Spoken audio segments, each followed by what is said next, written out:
So yeah, you just never think anything violent is going to happen when you're sitting in a public place. A trip to a Starbucks in South Park turns ugly when a brother and sister are robbed and attacked on the patio. The siblings were there to sell their iPhone. As 10 News reporter Michael Chen found out, when the culprits took off, the victims ran after them.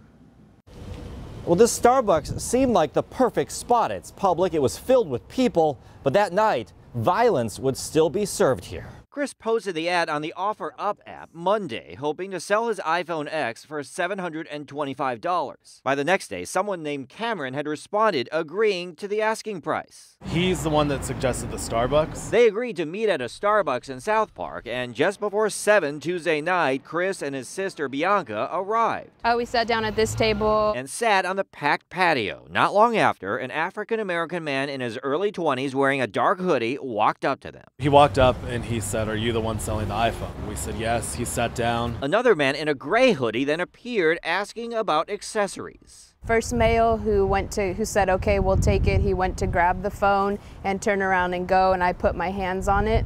But when he got up, I kind of went with him because he had both of us, I guess, on the item.